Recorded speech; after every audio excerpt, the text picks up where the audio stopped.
Hey guys, it's Alex, and today I'm here with my very, very belated September wrap up. I am aware that it's mid-November, but I never talked about these books, and I kind of wanted to just because I do like to talk about literally everything that I read. So I've got, I don't know, 6 books I think that I read in September to talk about. I have none of them here with me. I'm just going based off Goodreads, and it's like, this is what you read in September. And I'm like, chill, I don't remember any of those. So if it sounds like I don't actually know what I'm talking about, it's probably because I don't actually know what I'm talking about. But just bear with me because after this, we're actually going to get into like current content just because filming at my boyfriend's is still weird, which is why it looks so particularly bad today. Probably. I'm not actually sure, I'm just assuming. The first book I read in September that I finished on September 3rd was 206 Bones by Kathy Reichs. This is, what number was it? This is the 12th book in the Temperance Brennan series, which is the series that the Bones TV show was based off of. I gave this book 1 star, so not really an auspicious start to September, but we'll roll with it. I didn't like anything about this book, which is pretty much why I gave it 1 star. I'm trying to remember specifically what I hated, but when it's everything, it's really hard to just pick out one. I remember it being very boring. There were a lot of very meandering sections that had nothing to do with the plot. At one point, she really just went off on this town name, and the main character, Brennan, was like, when I think of this town, I think of monks, monastery cheese, and I forget what the third one was. Indians, maybe? Native Americans? Indigenous peoples? I don't remember, actually. But yeah, and then she just went off on 2 pages about those topics and they didn't relate to anything in the book. Like, it wasn't foreshadowing anything. Those were never mentioned again. Like, nothing that tied to them ever came back into the story. And yeah, it was just weird. Like, I didn't need to read a page about monastery cheese. And I do think in another one of her books, I would have appreciated it more just because this book was a lab mystery and it was my first foray into the series. It was the 12th book, which is like a weird place to start. And with long series, it's really hard to just like read one book and be like, oh, this is kind of what the series is like. It was the 12th. I'm sure there have been several since. So I kind of just figure that like a lot of them are different. I picked a particularly bad one, but because it was a lab mystery, it was all about the people in the lab, and I didn't know the people in the lab, so there wasn't even really like a good mystery for me to grab onto.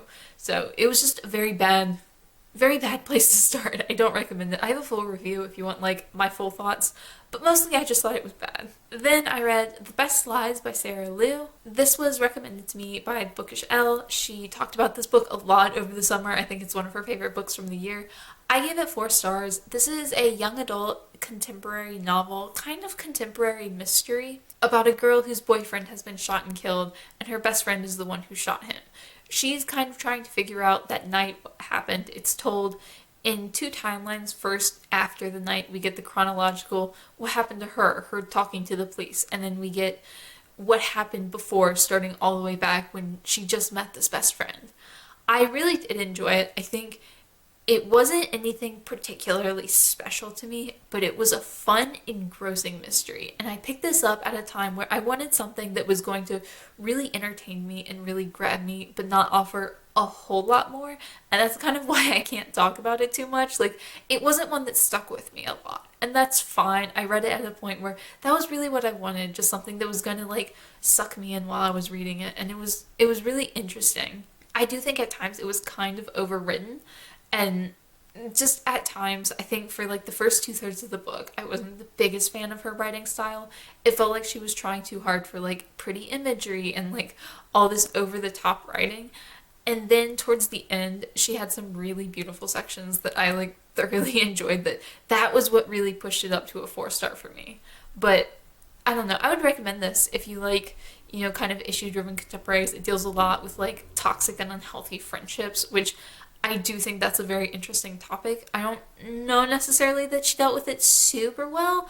I think it was very like message heavy. Like, this book had a message and she was gonna hit you over the head with that message.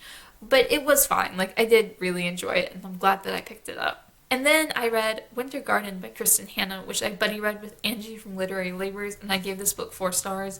This is a historical fiction slash present day novel about two sisters who are not close with their mother. Their mother came from Russia. They knew their mother was there during the war and went through some traumas there, but they don't really know specifics because their mother doesn't talk to them.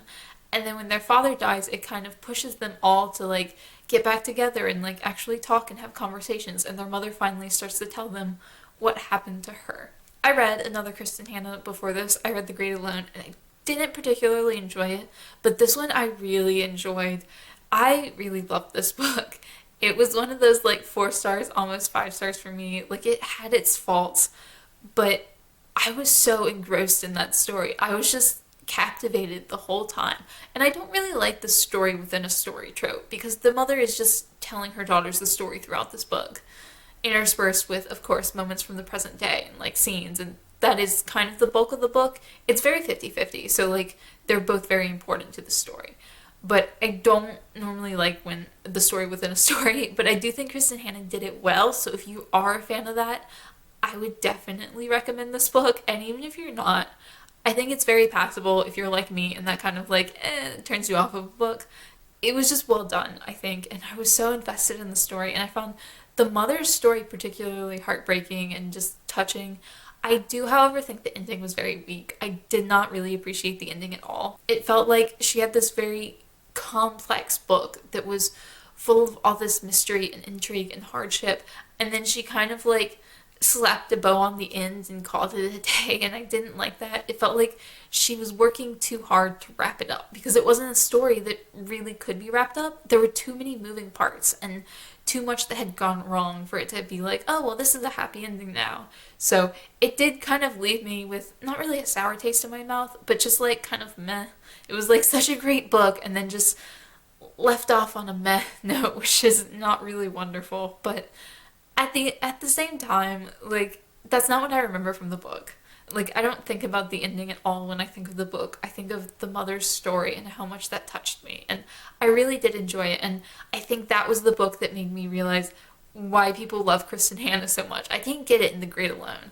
But when I read that, I was like, I understand all the love for her now. And I'm very excited to read more from her.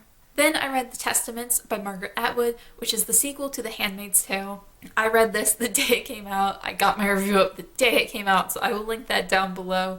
But I wound up giving The Testaments 3 stars. If you don't know what it's about because you've been living under a rock, it's a dystopian society where women are used as sex slaves, basically. They're used for breeding purposes. The Handmaid's Tale is about one specific woman who is used as a breeder. And it's about her just like living in this society and what happens to her and what she's dealing with, and it's a very focused narrative. You don't get a lot about the world or what's going on in the outside universe. It's just specifically about Fred, the woman. The Testaments is different in that it's about 3 different women. One is from Canada, one is a wealthy woman who lives in Gilead, which is the name of the country where they live, and then one is Aunt Lydia, who is an aunt. Aunts are kind of like the powerful nun type figures, kind of. They're very much disciplinarians, but they do kind of function almost as nuns in this world. Like, not, I'm explaining this poorly because they're not like nuns at all. They're like the disciplinarians. They're the only women that really have power in this world, but even their power is limited. And because you get the 3 different perspectives, it really tells you like a lot about the world, and it explains everything that's going on. And it's kind of a book that's more about fighting the system than it was just in The Handmaid's Tale. It was just this woman's story. So I didn't like it as much when compared to The Handmaid's Tale. On its own, I still think Margaret Atwood is a great writer. I did enjoy the book. It was kind of on the way to 4 stars until it got to the final, I don't know, 3rd or 4th of the book. The last 20% just kind of rubbed me the wrong way. It felt very, very generic. Like Margaret Atwood was just writing something that she thought people would expect her to write. Or just like, she just slapped on a generic ending to this book. And I didn't appreciate that. It just, I knew where it was going. And not because it was like, oh, I predicted this in advance. It was like, of course it's going there. Because what could possibly be more bland and generic than that? I did really enjoy Aunt Lydia's character. The story sucked me in. I I had a pretty easy time reading it all in one afternoon. It was very enjoyable, but I do think it just missed out on that 4 stars because I didn't like the ending. And then my nonfiction for the month was Black Klansman by Ron Stallworth. I read this for Cami Corner and Joni Reed's True Crime Read-Along, which I don't actually know if it's still active, but I wanted to read this book anyway. I'm glad I read it. I did wind up giving it 3 stars, and it was kind of a disappointment. I feel like this whole month and this whole wrap-up is just like, that was fine. Like, it wasn't terrible, but like, not great. Meh. Even like the 4 stars, I'm like, I have critiques on them. They weren't that great. I mean, like, they were 4 stars. I don't know. I'm just in like a tired mood filming this, I guess. But Black Klansman, I watched the movie a while back, and for anyone who is unaware of all of this, Black Klansman is about a black man who went undercover with the KKK. He led an undercover operation. He called in and was like, I want a membership. And because it was on the phone, they obviously could not tell that he was not white. So they let him in, and then the investigation kind of went on from there. It sounds very interesting, and I like the movie. The movie does take a lot of liberties adding drama to it. The book was kind of boring, and I don't mind a book where nothing happens if we're taking like a deep dive or a really intense look at like the KKK or police investigations or just racism at the time. What I liked about the book was when he would compare racism at the time, I think it was the 70s, to racism today. And he was like comparing what it was like at the time and what it was like now. That was really interesting to me, and that was honestly my favorite part of the book. There wasn't a whole lot else to like. This book was only about 180 or 90 pages long, and I think had it been much longer, I probably would have knocked this down to 2 stars just because it was not well written. It was so short, and I thought it was going to be so quick to get through, and then it just kind of dragged a lot. I didn't enjoy it. He's not a great writer. He used so many quotation marks, and like not for dialogue, but to denote like slang or like things he disagreed with, like air quotes. He was using that a lot, like dozens a page. Like there was one page where I think I counted 11. Like that's kind of absurd that like weren't connected to dialogue in any way. He also just repeated whole sections, and it was just like boring and unnecessary, and I didn't really enjoy it all that much. But it was an interesting story. I think it just came across more like he was telling a funny story at a bar, you know? And I think I liked the movie a whole lot better. And I would have preferred this had it been like a long article, like a 20 or 30 page article, I think would have been much better because it felt much, much too long, which is kind of ridiculous to say about like a 180 page book. But I don't know, it wasn't terrible. I do still recommend the movie, and I think if you're really interested to know exactly what happened, the book might be worthwhile, but you could also just like Google what happened in the movie, which I did after watching the movie, and I kind of feel like I didn't need the book. And then the last thing I read was for the Booktube Rereadathon, which I am hosting. The September challenge was to reread a book that's written for below your current age group.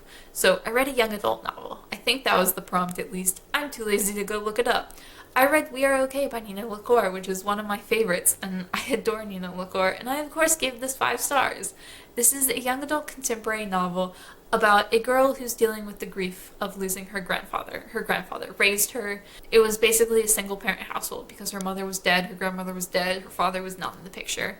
It was just her grandfather, and when she's 18, she's planning to go off to college. Her grandfather dies over the summer, and she basically leaves everything behind in San Francisco and goes to New York and starts over completely fresh. And this book takes place while she's in New York, and it's just about her reconnecting with her best friend from San Francisco, who also happens to be potentially an ex-love interest. And it's really interesting. It's really beautiful. I love this book so much. I cried so hard. Like, this is genuinely one of my favorite books of all time. I really cannot recommend this one enough. It's just so beautifully written, and it captures emotion so well. It captures everything so well. I feel this book on such a visceral level that it just hits me. Like, I knew I loved this book, and going into the reread, I was very much expecting it to be 5 stars again. I knew I loved it. And then I think I'd just forgotten how much I loved it and how good it was, because it was spectacular, just in every way. I know it gets some more negative reviews now. Like, people think it's like boring or pointless or whatever. I don't know.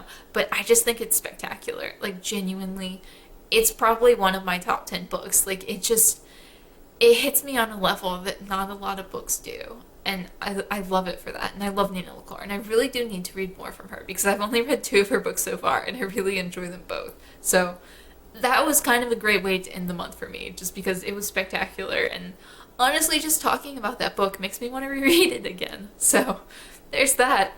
If you get anything from this wrap up, it's that you should probably read We Are Okay by Nina LaCour because it is amazing. Kind of a weird, low-key, casual, rambling video.